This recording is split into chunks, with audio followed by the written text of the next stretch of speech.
They said that they were concerned for my safety. Yeah, of course. I said, if you're concerned for my safety, why are you letting all these other people poison the air that I breathe? Yeah, of course. Yeah? Yeah. Because environmentally, They don't cars care, yeah. poison the air. Yeah. So, And that's why you didn't.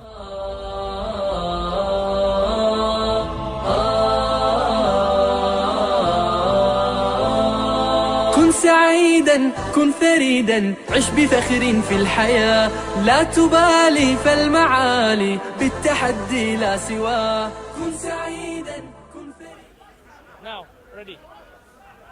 Hey guys, we're here with this amazing gent. You know, the one whose poems you've heard. He was in a bit of bother recently. You know, the pigs came after him and whatnot, just for cycling his bike. You know what I mean? So he's going to tell us about his story and what happened. So what happened? well, can I start by saying that Go for it. you've put me down as homeless? Yeah, we didn't. He's not homeless. He's sofa surfing, guys. All right. But the way I look at it is, I live here Yeah. on planet home. Yeah, of course. And the thing that I'm most afraid of in my life is becoming homeless. Yeah, yeah, yeah. Because if this planet loses its ability to support life, I've got nowhere else I can live. Yeah, of course. Yeah. So for me, the environment Your home. is number one. Yeah, of It's, course. I've got to look after the environment to look after myself. I've got to love the planet to love myself. We were giving it like in a societal understanding of the term, not as in your understanding. You know what I mean? So. So yeah, in some way, yeah, I'm homeless because I don't own.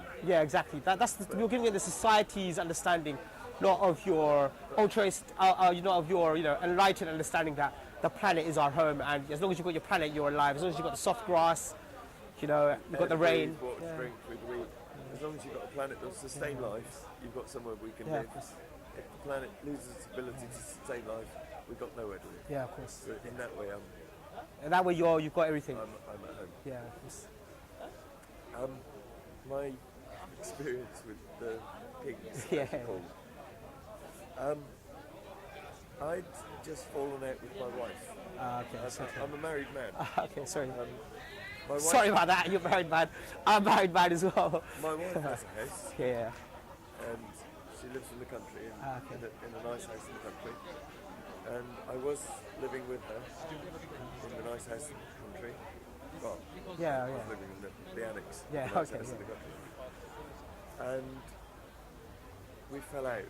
And I need to do something towards communicating with the population of the world, to Yeah. making the world a better place. Yeah, of course.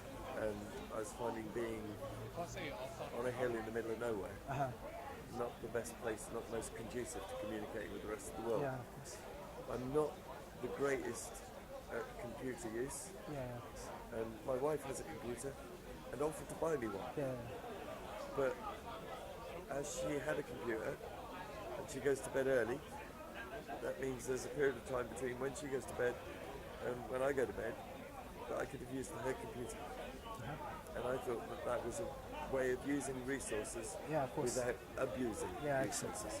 And to buy me a computer would be an abuse of resources. Yeah, of course. Yeah. For me to have something that I used for a few hours each night. But you've got an alternative. It's a waste. Right. Yeah. So I said, can I just use? And anyway, we fell out over it. It's like asking someone, "Can I use your mobile phone?" Don't touch my phone. You know. Yeah, yeah. Well, no, it wasn't quite like that. It Yeah, was, For the young people, just trying to it was quit. a bit of kind of my wife not being aware of how desperate Yeah, I of was course. to try and communicate, and that lack of her awareness of my desperation Yeah.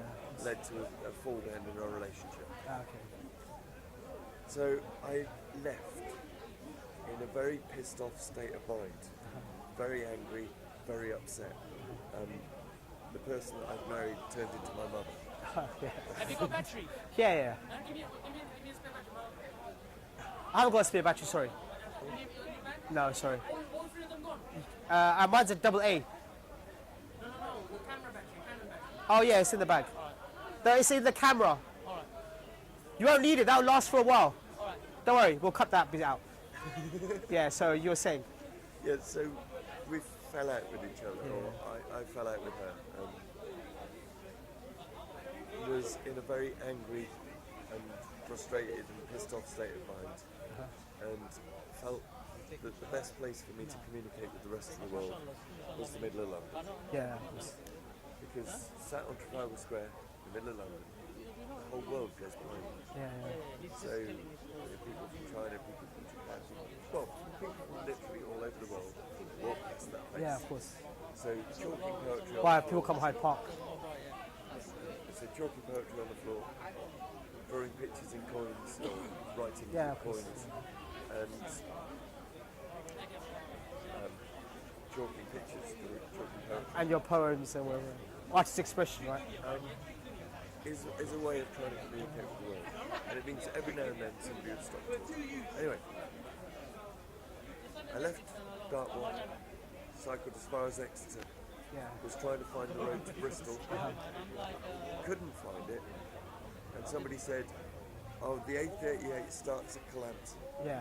I was at the entrance to the M5 in Exeter. Yeah. Calampton is the next exit on the motorway. I didn't know which road. I hadn't seen any signs saying Bristol as I Yeah, of passed course. through Exeter on my way to the place where I found the motorway. And I wasn't in a frame of mind to turn around and cycle back towards my wife. Yeah, of course. Yeah. So I decided that the best plan of action was just to Carry on. carry on away from her. Because that's where I wanted to be, as far away as possible. So I started cycling up the motorway. After a period of time, I heard a funny noise behind me. Yeah, yeah, It's kind of meet my whoop whoop Yeah, yeah. noise. And I thought, that's a funny sounding thing. And I looked over this shoulder, and I looked over this shoulder, yeah, but I didn't see any vehicle behind me. yeah, yeah, So he must have been further back yeah, yeah, and directly behind me. yeah, of course. So with the centre. Behind your line of sight, basically. Yeah. So I couldn't see it. Yeah, So I ignored it. yeah, A few minutes later, or minute later, 30 seconds maybe later, I heard the same noise again. Yeah. Meet my whoop whoop. yeah, yeah. I continued to hear this noise occasionally for the next few minutes. Then a flashy motor overtook me and pulled up in the hard shoulder. So was it undercover, please? No, It was black and white. it was a flashy motor. It was a stripy Oh, okay. So it's a proper police car, yeah. motor with flashy lights Yeah. all over it. Drove round me, drove ahead of me, and pulled up Yeah. ahead of me by a distance. Far enough distance for the gentleman that was driving to get out of the car, to walk behind it, Yeah. to stand in the middle of the back of it, Yeah. hunkered down a little bit, and said, pull over. Yeah, yeah. Now, I wasn't in the mood to be ordered about by some Job's worth. Thug with a clipboard. Queen's Guard. I did have a nice word for them, but anyway, Tax collectors. I wasn't in a mood to be ordered about by anybody. Yeah. So when he told me to pull over, I looked at him and said, get back in your fucking car. Yeah, yeah, This didn't make him happy. yeah, yeah, He adopted more of a rugby pose. yeah, yeah. Aggressive stance. Pull Yeah. over, aggressive stance, Yeah. yes. And said, pull over again. To which I said, get back in your Yeah, yeah, car yeah. again. Yeah, As I was approaching him, and he was completely blocking my forwards lines of travel, the next time when he said, pull over, I went from the left-hand side of the hard shoulder, yeah. where I had been cycling, across to the slow lane of the motorway. Okay. So that's the only way I could pull over. Couldn't go any further to the left. No, no, There was no. no road left. So I pulled over to the right. Yeah, yeah, He walked to the corner of his car, yeah. said, pull over again, in an even more aggressive manner. Yeah.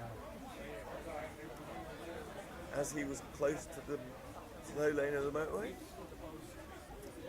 and it looked like he was going to rugby tackle me, Yeah, yeah, I decided that I would pull over. yeah. I took his advice. So I pulled over to the middle lane of the motorway Yeah. and said to him, get back in your fucking car. Yeah, yeah. He ignored me and walked into the slow lane of the motorway towards the middle lane of the motorway in his aggressive, almost rugby-style stance. Like, I'm going to pull you off your fucking bike, mate. And he said, pull over again. And I said, get back in your fucking car again. And as he stepped closer to me, I aimed towards the fast lane of the motorway. Of course. There were cars coming up it. As I went towards the fast lane, he got back in his fucking car. So I pulled over into the slow, I went past his car, pulled back into the hard shoulder, carried on cycling.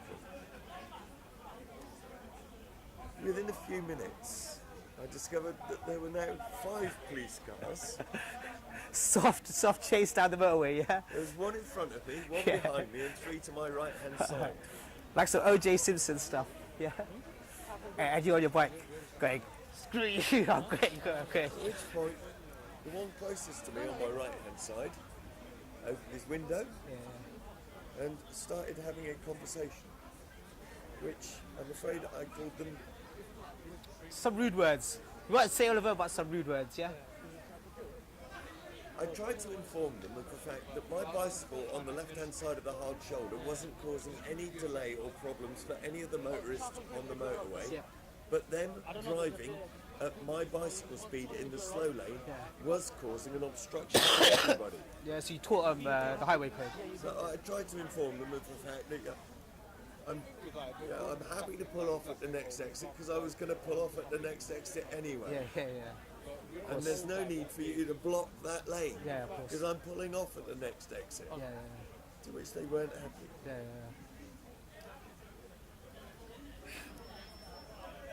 They said that they wanted me to pull over into the service yard at the service station, the little yard at the service station, when I reached there. I agreed that I would do that. Yes. So that we could have a chat. Okay. Move a little bit. That's just one place. So we got to the service station, drove down the ramp, pulled over. Yeah. Now, I tried to stand my bicycle up against the curb. Normally you put the pedal down on the curb, your bicycle stands up. I had a lot of weight on my bicycle. Yeah. Now, I didn't want to be on my bicycle with the policeman on foot. Push you over and everything, right? Because my perception of them is, well, in fact, from previous experience, if a policeman wants to take you off your bicycle, he will either push you off your bicycle or drag you off your bicycle. My bicycle is likely to get damaged by this.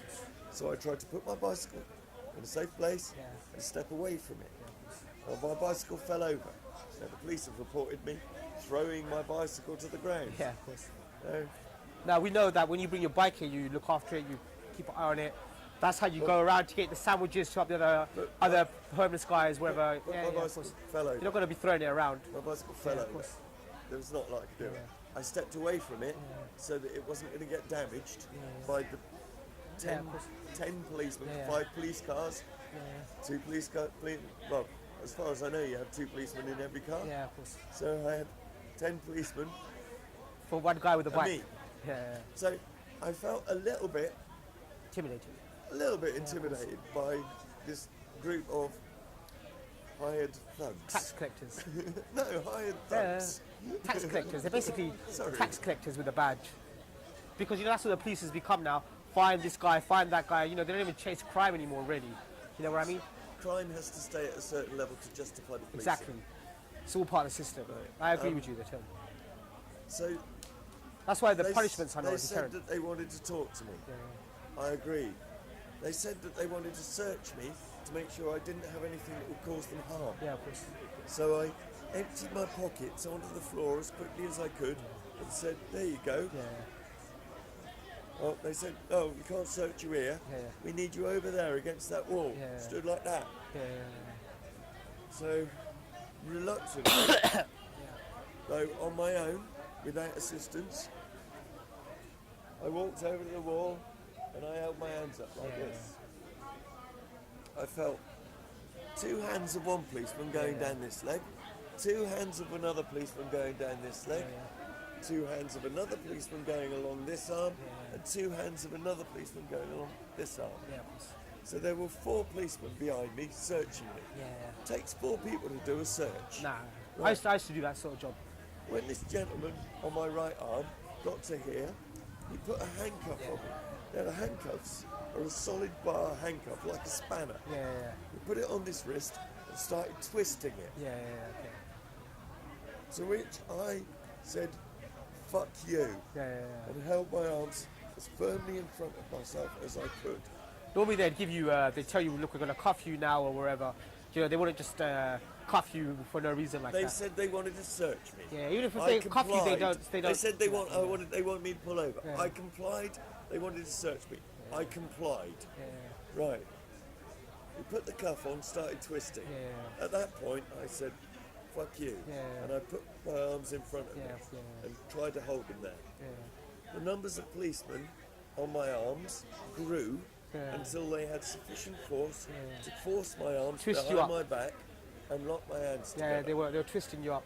At which point they turned me round, and I said to them, I do not consent. I do not consent. Yeah. I do not consent to being policed. Yeah. Write it down. I do not consent. Yeah. One of them wrote on the back of his glove, I does not consent. Yeah. They then said, we are arresting you. Yeah. Now, so far as I'm aware, the proper order of events is a policeman should arrest you before he puts handcuffs on you. Some would say, oh, you know, And if he you're going to be shouldn't put aggressive, but handcuff- you weren't aggressive, you weren't He violent. shouldn't put handcuffs on you whilst asking to search you. Yeah, of course. Because if he's asking to search you and you comply, Yeah. then there is no need They to put criminalise you, handcuffs on basically. They criminalise you. They decided, oh, we're going to criminalise this guy, and they decided to do it, right? Well, they put handcuffs on me before they arrested me. Yeah, okay. At which point, I was very upset with them. And I started calling them, pardon the expression, cunts, wankers and arseholes. At the top of my voice. Yeah. I continued to call them cunts, wankers and arseholes, Yeah. apart from a little bit, well, hang on. I continued for the next 18 hours to call them cunts, wankers and arseholes. That's all they got out of me. Yeah. Apart from the gentleman in the back of the police van that they loaded me into. It took quite a few of them to get the handcuffs on me. It took more of them to get me in the back of the van. Because I'm taller than the van door is. Yeah. So my head was above it and my feet were below it. Yeah. And however much they were pushing and pulling, it took them a while to get me in. Yeah. They eventually got me into the back of the police van, which was very uncomfortable. And I said to them, inconvenient twat. I Yeah. think that's what I call them. Inconvenient twats. Take these fucking cuffs off of me. They're painful. They are very painful. They Especially if they haven't put them on correctly. And they twist your arm. You can lose your feeling in your hand for ages. They twist your arm before they lock them together. So you are locked in a position where your arms are twisted. Yeah. With something digging in. Yeah. That unless you try and go along with the twist, which is really uncomfortable, relaxing makes it hurt more. Yeah. So I was in an uncomfortable position in the back of a van with a gentleman in the front, an inconvenient twat in the front, and I'm saying, take these fucking cuffs off. And they wouldn't. He was just ignoring me. So I started headbutting the perspex screen between me and him to try and get his attention to the fact that So you're I just was being not rowdy. happy. Yeah. I was not happy. So they took you to court and they fired you, right? I continued headbutting the screen. That's why you got that bump on the head And, right now. no, the bump on my head is just a bump on my head. Oh, I right. continued headbutting the screen until I split the front of my head open and started bleeding everywhere. Okay. They decided that they had to take me to hospital to check to see if I had concussion. So they wasted a nurse's time, even though I told them I didn't have concussion. They wasted a nurse's time having to check me to see if I had concussion. That's because they'll get sued if you did have concussion, you know what I mean? So they're just protecting their back. or if I died in their custody, Yeah. they'd get sued. Yeah. Right. So, apart from trying to calm down enough to talk to the nurse, Yeah. the rest of the time, all I said was, cunt, wanker, arsehole. cunt, Scream your lungs wanker, off for 18 arsehole." hours, yeah? So they locked me in a cell. They didn't search me properly. Or they'd given me the search at the side of the road, but they Yeah. didn't. Search they you didn't- once you got back. They didn't log any of my property in. Yeah. They did not log me in. They put me in a cell for the rest of the day and half the night. Uh-huh. This happened at 3 o'clock in the afternoon. It was midnight by the time they let me out of the cell. Yeah. Or gone midnight. It was late. They sent me 3 psychiatrists in the middle of the night. Okay, yeah. The 3 psychiatrists had a conversation with me. Uh-huh. A while later, I was told I was going to be released. Yeah. When I was released, I was told that it was all right for me to cycle with no lights on my bicycle, Yes. and I would not get pulled over for it. Yes. They put a call out Yes. to their other policemen Yes. to say that they would not pull me over for it. Yes. Now, earlier on, when I'd been having conversation with the ones in the car on the motorway, Yeah. they said that they were concerned for my safety. Yeah. I said, if you're concerned for my safety, why are you letting all these other people poison the air that I breathe? Yeah, of course. Yeah? Yeah. Because environmentally, They don't cars care, yeah. poison the air. Yeah. So, And that's why you didn't drive, you took your bike, because you're against poisoning the air, right? so far as I know, I was released without charge Yes. from the police station. Yes. A few weeks later, Yes. my wife contacted me Yes. to tell me that she had received a court summons for me Yes. and sent it back Yes. saying, no longer known at this address. Yeah. So, there was a mystery court summons. Yeah. I talked to a policeman that comes here to Speaker's Corner Yes. about it. And he checked it out Yeah. and told me the details of my court appearance, or some of the details. I was unaware of the fact that it was a provisional hearing Yeah. to find out whether or not they were going to set a court date Yeah. Just for you driving down the hard shoulder. for me cycling on the hard and using offensive language against policemen and resisting arrest. Yeah. Pardon me.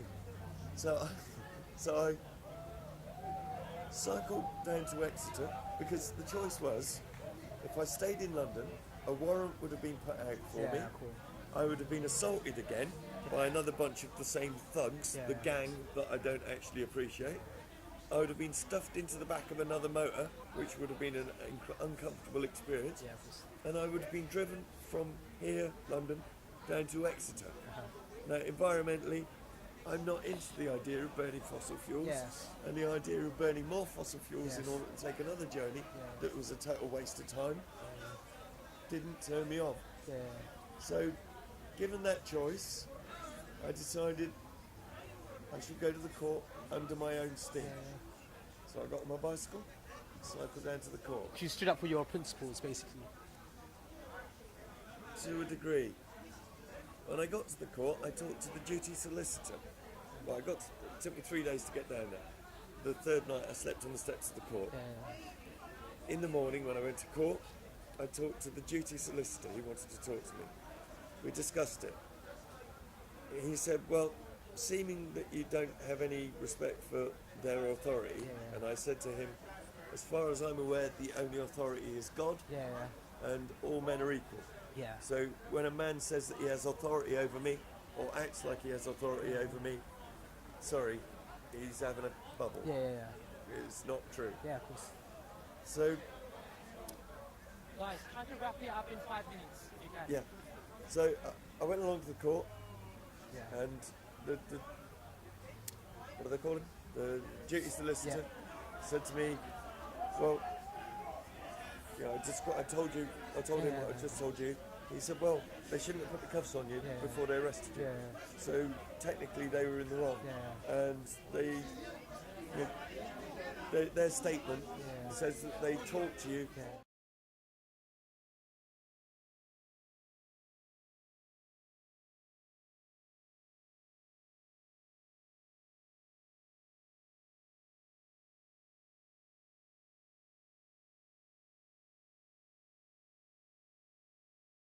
الله.